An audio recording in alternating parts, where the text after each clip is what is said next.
Welcome to Allies or Enemies. I'm Jess. And I am Sean, and this time we are continuing our countdown of our top 24 games of 2024, and this is the top of the list, so we're going to be counting them down to number 1. And we both did the list individually, then we smushed them together, and this is our combined list. Let's get right to it. Our number 10 is Galileo Galilei, which is by Thomas Hollick, who put out 3 big hits this year. He had a big year this year. And this is about making scientific discoveries of the planets whilst trying to not attract the attention of the Inquisitors. And it has a really interesting action selection system where you're moving a telescope to the actions you want to do, and then that action then slides down to the bottom and shifts everything else up. Yeah, and I really I love the theme of this, and I love just the different actions, like the combos you're making. You're finding these planets, you're finding constellations, and then you also have the Inquisition, and it's not a big fan of science, and so they're trying to, but you can win them over. So you have them, and they're mean, and then you're slowly winning them over, and they're like, oh, maybe science is real, maybe there are planets around us. And I really like how well they kind of deal with that, and like the historical elements, and how that ties to the actions you're doing. Really cool stuff. Yeah, and we started calling them our friends, even though they very much are. Putting a positive thing, they're future friends. Yeah, it can be really tough to move them along, but it does an interesting combination of like the science that you're actually working on with the Inquisitors, all combined with interesting mechanisms, and it is our number 10. Our number 9 is Bus and Stop. And that this is number 9 tells you how much we think about these top 9 games, because if you have talked to me in the last 4 months, I have told you about Bus and Stop because I am just a huge fan of this super adorable game. In Bus and Stop, you're running a bus. You got a bus stop, it's got some people, you got a bus, it can fit 10 people. And you're trying to put people on your bus in a way that you can drop them all off at once and get a lot of points, but you can only fit 10 people. So sometimes you got to drop them off when you don't want. Also, sometimes other people drop them off, and then you can get rid of one person by yelling skedaddle and then sending that person away. It is such an absolute delight. It looks so pretty. I've taught it to so many people. I just love it. Yeah, and you are trying to drop them off in the biggest set as possible. And so it can be really challenging if you're collecting mums and you really want your bus to be completely full of mums, but you maybe have run out of room. So it is tough to decide like when to drop them off, and you totally have to be keeping an eye on what everybody else is doing and hoping to also hate draft too if your bus has space. Yeah, it's tough to hate draft in this because you have so little space. You kind of have to worry about what you're doing, and you more do a thing where you draft something you think other people want just so you can skedaddle it and get that free point. But loads of just little cute things in this game, and this has really become one of our go-to kind of start of the evening quick games. Everyone who's played it has liked it, and this is our number 9. Our number 8 is Far Away, which is another clever card game, and we played this one a lot, particularly in the first half of the year because it came out a bit earlier. And in Far Away, you are drafting cards, but the catch is you're building a tableau, but it scores backwards. So you have to flip everything over, and then starting with your last card, flip that and score based on what's visible. And it takes a couple of games to wrap your head around that. Yeah, what a clever mechanism that is. It's just every now and then something, well, quite a few times a year really, but a game comes out with something that you're just like, hasn't this existed? I'm sure this has existed, but no, I don't think it has, at least not that I've seen. And it is so clever, and it is so like brain bendy the first few times that you do it. But yeah, and another just super, super pretty game that we have played over and over and over. Yeah, we really enjoy quick, clever card games, and this is our number 8. 7. Our number 7 is Dorfromantik Sakura, and I'll talk about it briefly because I know Jess just wants to talk about this all day long. But Dorfromantik, one of our favorite games, just a terrific co-op game, and Dorfromantik Sakura kind of takes the stuff that we like and just adds even more to it. Yeah, and I would have this number one for the year, except for we really debated about games that were like remakes because it should be viewed a little bit differently than a brand new game. But I love Dwarf Romantic Sakura, and they've added a little bit more complexity. So I'd say they've put in a few new mechanisms that you unlock as you go, and I won't spoil anything, but it also just like looks so lovely too, because the original one looks good, but this has cherry blossoms and cobbled streets and like little animals, and it is adorable, and it's everything I like about the first, but it's more. Yeah, and it is different enough. Like if you're wondering, oh, I've already got Dwarf Romantic, is this the same game? It is, like, its bones are the same, but all that extra stuff you're getting out of the box, all the different scoring, all the like the extra layers of, you know, it's not super complex, but like little bits of complexity do make this feel like a different enough game that we played the first one, I don't know, 50, 60 times. We've already played this one another like 20-ish times. So yeah, it is worth it, I would say, and it is our number 7. Our number 6 is Harmonies, which is a tile drafting game, but the tiles are these like lovely, like chunky tiles. And so you draft your tiles and you have to add them to your board, trying to create these different habitats and attract animals. So you have these goal cards, but it's very much this like abstract puzzle game because you're trying to make different shapes and different like layers for your different types of habitat to be able to score them and then hopefully be able to get goals that are complementing the types of habitats you're building. But it can be like really tricky to get everything fitting in this space. Yeah, it is really, that is an understatement. It is really tricky because you're often trying to make these goals that almost fight against each other, but you're trying to make them complement each other. And it's kind of like you're building like 3 little puzzles at a time. But boy, is that puzzle pretty. Like it looks, this is one of the absolute nicest looking games that came out this year, and I think that goes a long way. But this really is enough different from other puzzle games of this type that it really has like found a spot in our collection, and I think in a lot of people's collection. And it just, it's so, I can't say enough, it's so pretty. It is so pretty, and it is our number 6. Our number 5 is Endeavor Deep Sea, and this is another one that is kind of a sequel, a remake of another game in the same series, but in this case we haven't actually played the first game, so we were just kind of in love with this new version of the game.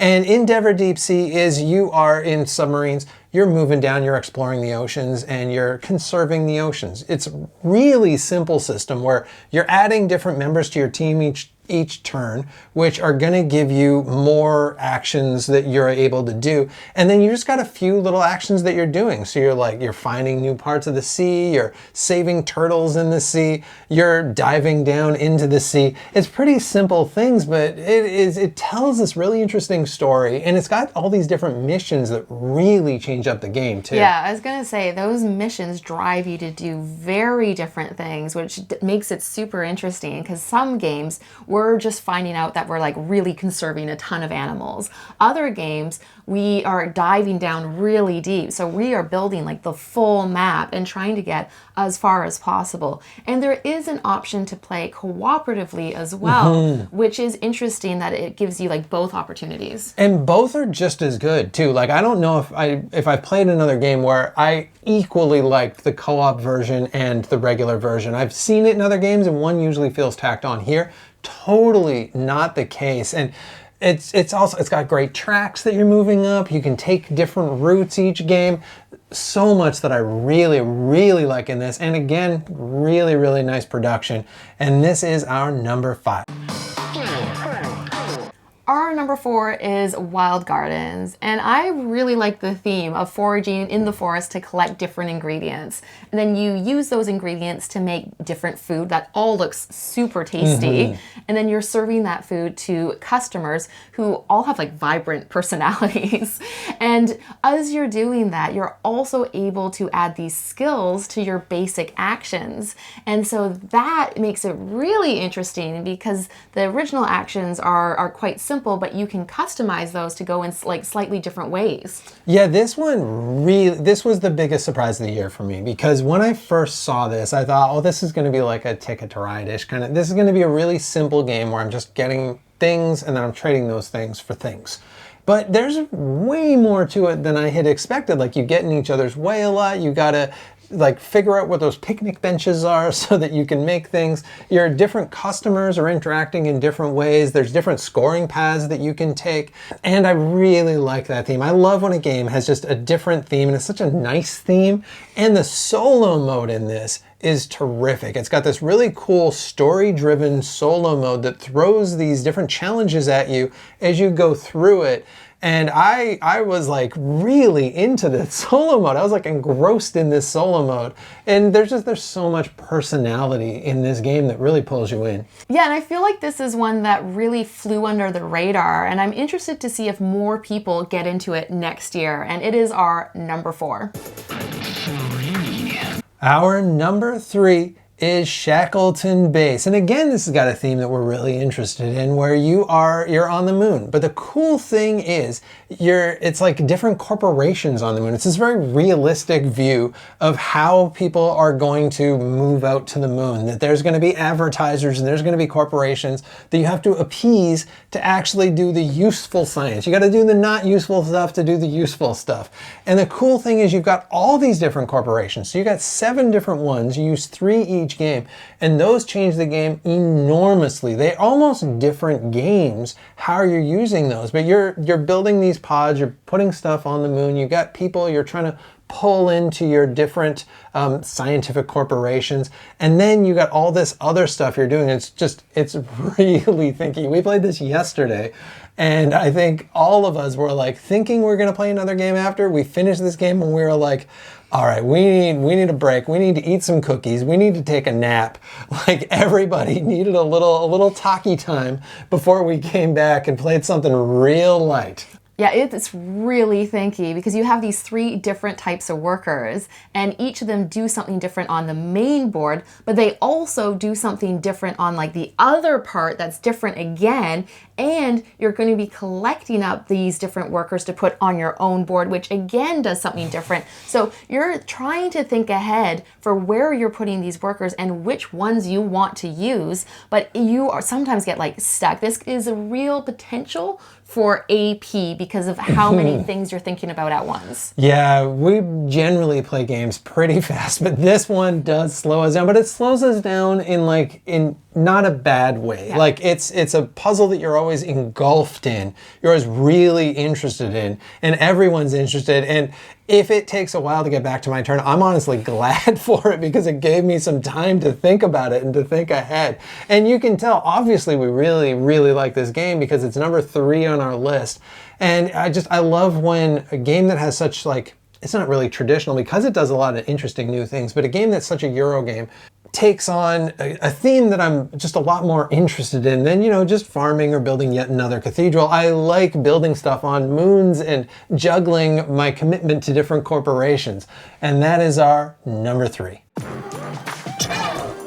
Our number 2 is Courtisans, and I think this is our most played game of the year. It is a super quick card game that's really easy to explain. So you start with 3 cards, you put one down in front of yourself, you give one to somebody else, and you put one down in the center, which is either in favor of the queen or not in favor of the queen. Then at the end, the colors that are in favor are worth positive points, the ones that aren't in favor are worth negative points. And so what makes it really mean is you're constantly trying to give people the ones that will likely be negative and influence the ones at the center for people who have lots of those to hopefully make those negative by the end of the game. Yeah, I love this game both because it is easy to explain, and we've explained this to tons of like non-board gamers too. This is the one that we've played with the most different people. I think when I last looked, we played this with like 45 different people, and we've played it, I don't even know how many times now, but everything you do in this game is mean. You're just like, oh, you've got 7 of that card? Great, we're all gonna make those worth minus points.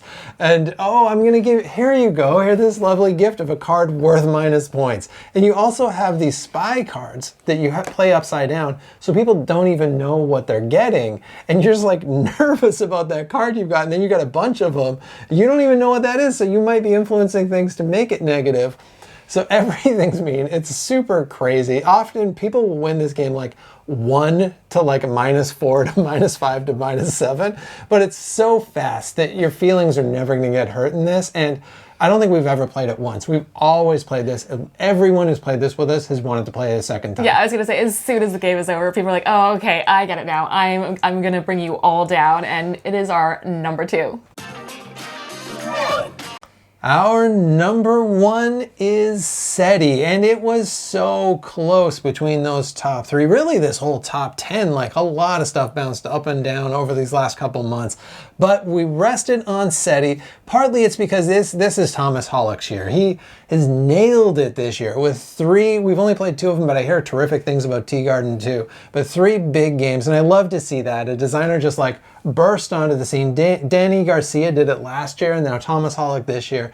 But Seti is this game that really, really combines theme and mechanics, and I love to see that. We've said it a few times in this list, but in Seti, you are searching for extraterrestrial intelligence, and so you're doing all the sorts of stuff you might expect, and it's through this interesting card play as well, and all these multi-purpose cards. But you've got these satellites, you're moving around through the solar system, and the solar system moves as you're playing as well. So it's this board that actually kind of rotates, which is cool. You're landing on different planets, you're landing on different moons.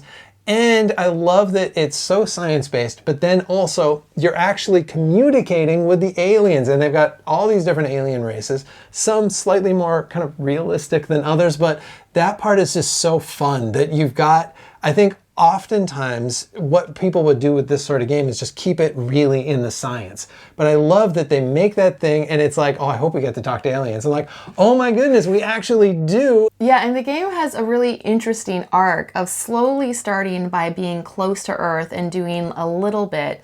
But then as the game progresses, you're doing more and more, and you're getting further and further away until you're going like really far. And so like that takes you a while to put your first tokens on those like alien boards. But then once you're like 3/4 of the way through, you're able to do that like so much more frequently. It's just such an interesting like pace change. Yeah, there really is an engine that you build in this game. And again, you can follow these different paths as well. Those aliens are going to have a big part of which way that is, because some of them are going to focus you on the sonar or just flying around the galaxy or landing on planets. And this does a great job of the end of the game comes right at that point where you're kind of at the critical mass of all of the stuff that you're going to be able to handle in your brain. You've kind of built that engine to where you can build it to. And I always find it just really satisfying how much I can get done in that game, but it's also not too much, so I still want to play it again.